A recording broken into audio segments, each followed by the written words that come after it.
Hi kids, welcome back. This is the second video in our lesson on the normal distribution. In the previous video, we talked about density curves as in comparison to histograms, and we presented the different classifications of density curves based on symmetry, which we call as its skewness, and also based on kurtosis.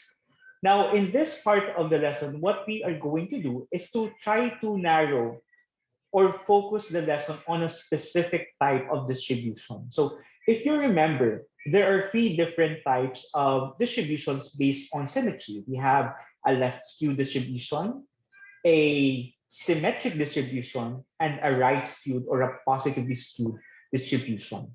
In terms of kurtosis, we also have three different types. You have a latikurtic distribution, a mesokurtic distribution, and a leptokurtic distribution. Whenever a certain density curve, a certain distribution has a density curve that is both symmetric and mesokurtic, then we say that the distribution is considered to be or to show the shape of a bell. And usually, these kinds of distributions are what we call as normal distributions. But let's try to define or let's try to explain what exactly do we mean by normal distributions. Normal distributions, depending on the kind or the reference that you look into, are also referred to indifferently. So we also call it as a Gaussian distribution. And sometimes you refer to it, or the density curve of the normal distribution is also sometimes referred to as the bell curve. Let's try to um, explain why this is the case or why we call the normal distribution in these ways. So the reason why we call distributions that have certain properties that we will talk about later as normal is that many of the situations, phenomena that occur in real life actually are or they show density curves that have these properties. So there are many different variables out there, continuous variables in real life that when you try to collect data about the distribution that we get is going to have certain properties that we call as normal distribution. For example, height, weight, temperature, all of these are considered to be normally distributed. And we will present other examples of these kinds of variables later when we take a look at these properties. The reason why we call it as a Gaussian distribution is that it is credited to Carl Friedrich Gauss. So many of the properties that we already know about the normal distribution is because of the work that Gauss invested. And we still make use of his ideas up to now to understand how normal distributions behave and what kind of information we would be able to get when we study them. It is called a bell curve because obviously when you try to imagine a mesokurtic symmetric distribution, it does look like a bell, right? So it's named after the bell-shaped symmetric graph.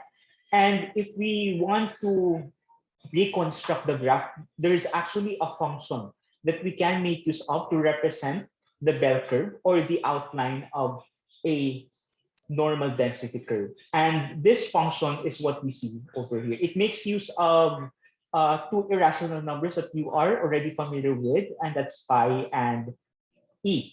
But aside from that, aside from the Euler's number and pi, we see that there are other variables that we should find in the function, and these are sigma, which represents the standard deviation of the distribution that we are working with.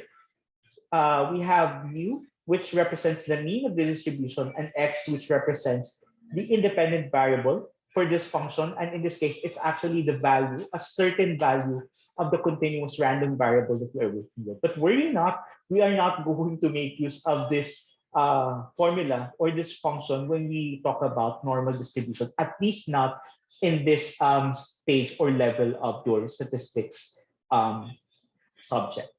All right. Now, let's try to define what we mean by a normal distribution by taking a look at its properties.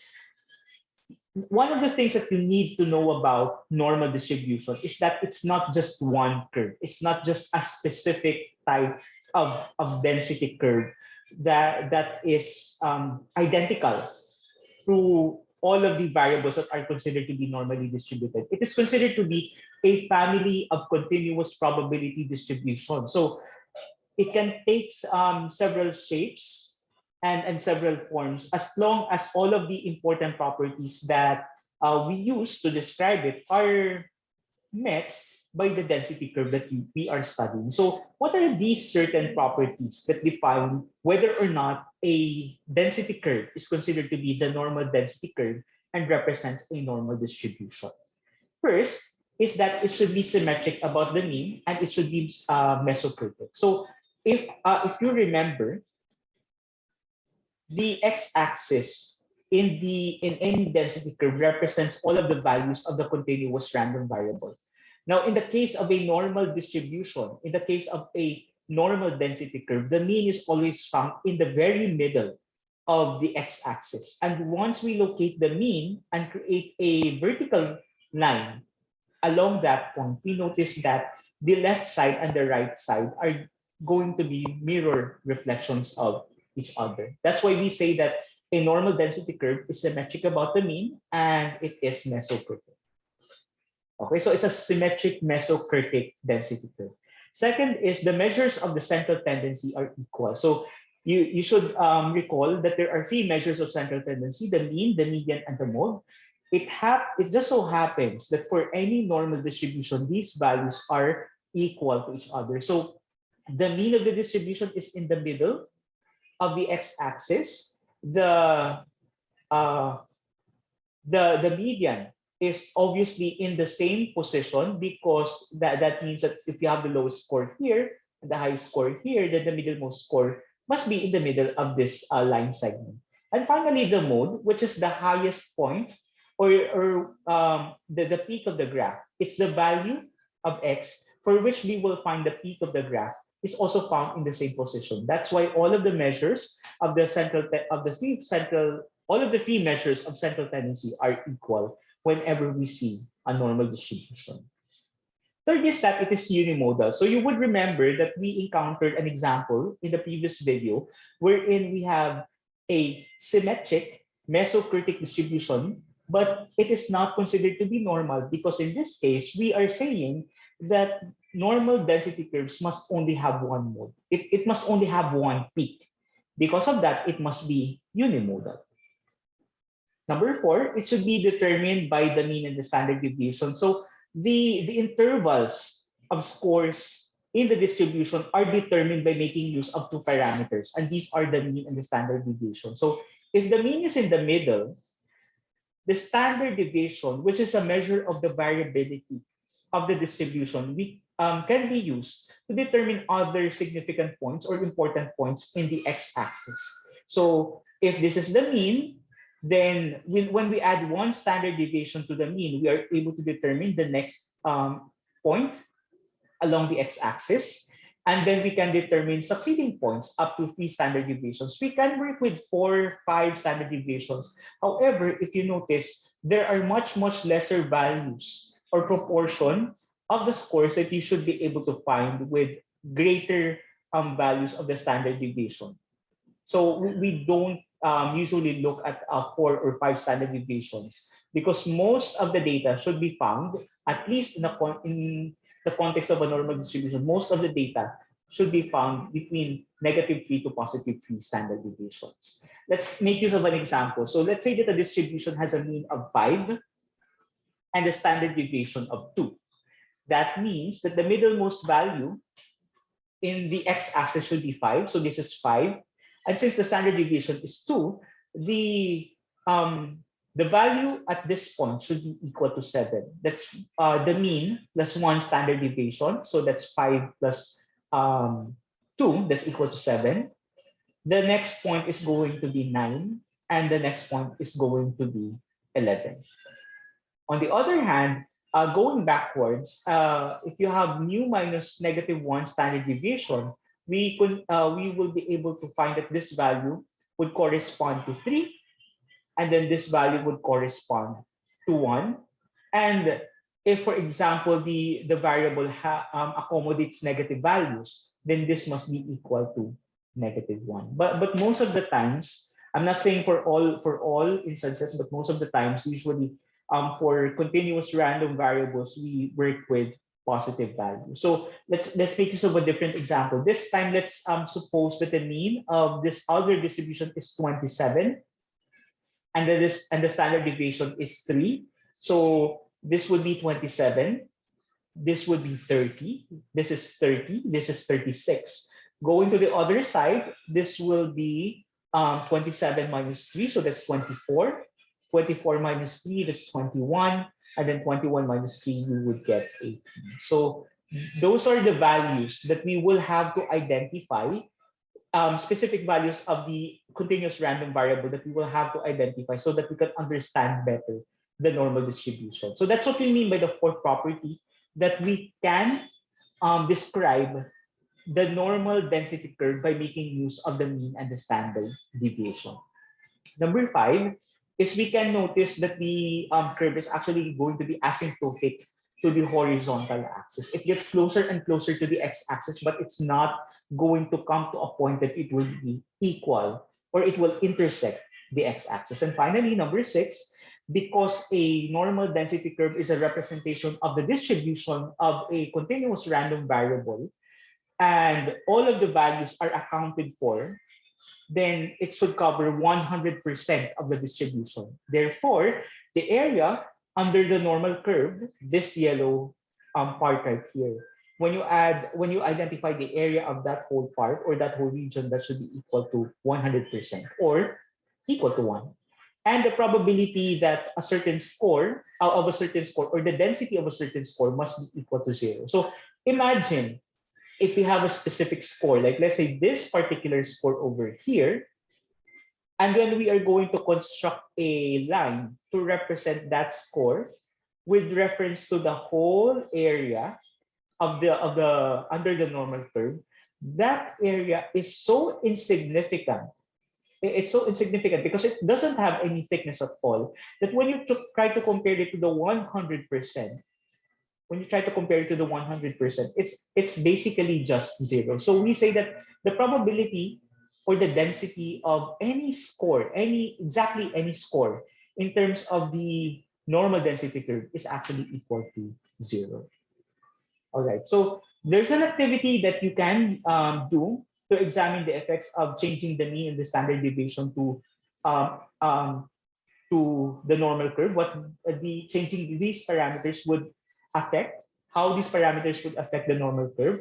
We can make use of the GeoGebra app in this link, and you can just type in the link, pause the video here, type the link on your browser, and then do the activity. But another thing that we can do is we can take a look at several examples, which is what we're going to do in the next few slides. So the shape and position of a normal distribution curve depends on two parameters. We've talked about this. It's the mean and the standard deviation. But the question now is, how do different values of the mean and different values of the standard deviation would have an effect on multiple normal density curves. Remember, we can have multiple normal density curves because we're looking at a family of distribution. So in the next slides, I want you to remember that we are going to work with 3 different data sets. So suppose that X, Y, and Z are 3 data sets of the same random variable. We're looking at 3 different distributions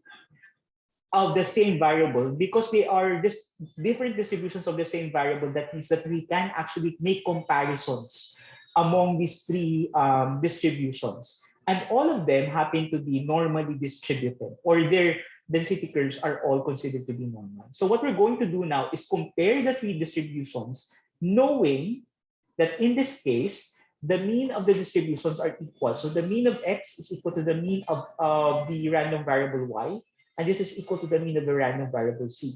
But when we take a look at the standard deviations are not equal. In fact, the standard deviation of X is less than the standard deviation of the variable Y, and the standard deviation of the random variable C is greater than both of the other distributions. So let's begin by representing the first distribution. So suppose that this is how the normal density curve for the random variable x looks like. So we notice that we have the mean in this position, and then this width marks the distance from the mean to one standard deviation away from it. So we will try to compare the shape of the distribution for the random variable y. So remember that the mean of x is equal to the mean of y.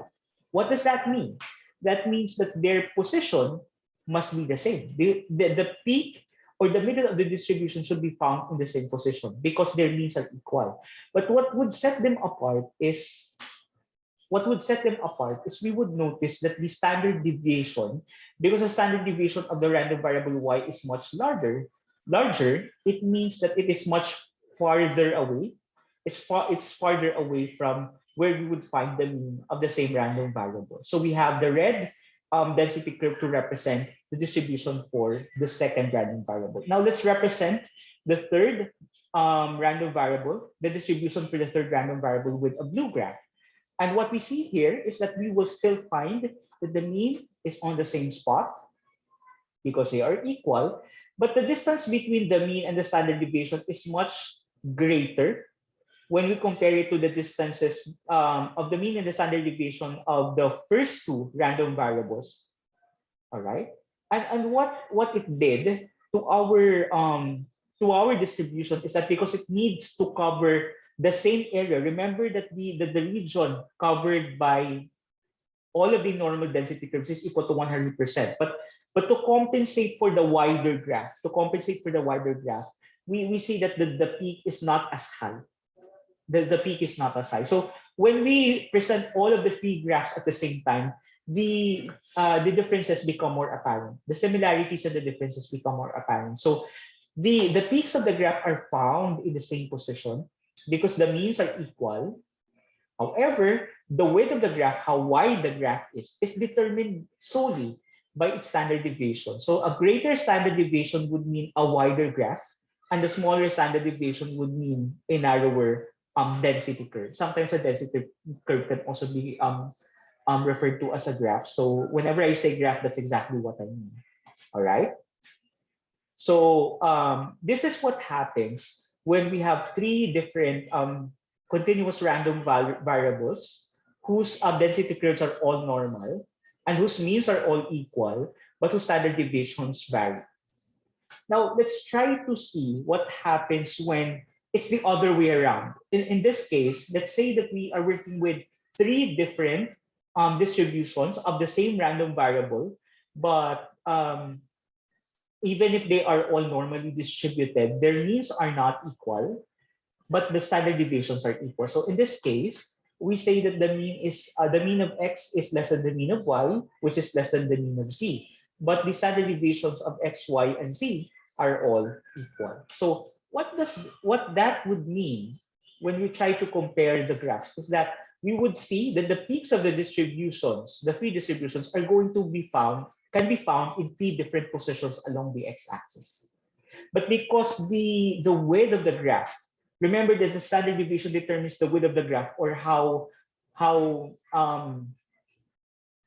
spread the scores are in the distribution. Because they are all equal, the shape of the distribution, how wide it is, how wide they are, it's going to be the same throughout. So we see three different normal density curves of the same form, but are positioned differently with respect to the x-axis. Now, suppose that we have another set of distributions, but this time, none of the two parameters are equal for any of the three distributions. So we have the mean of x is less than the mean of y, and the mean of y is less than the mean of z, and the standard deviation of x is less than the standard deviation of y, and the standard deviation of y is less than the standard deviation of z. So that's a mouthful to say. All right. So we notice that because the mean of x is to the left of the mean of y, and that is to the left of the mean of z, their positions would vary along the x-axis. We see that the blue graph is on the rightmost and the yellow graph is on the leftmost. Because the standard deviations also vary, we would expect that the random variable z, the normal density curve for the random variable z, would be wider than the normal density curve for the random variable y. And that's what we are seeing here in our um, diagram. All right, so that's how the mean and the standard deviation affects the normal density curves. In the next video, I am going to talk about the empirical rule. So I will end the discussion here for a while, and I hope that you would be able to continue this with the next video so that you can learn about how we can make use of what we call as the empirical rule to determine what percentage of the area under the normal curve is covered by certain portions of it. Thank you.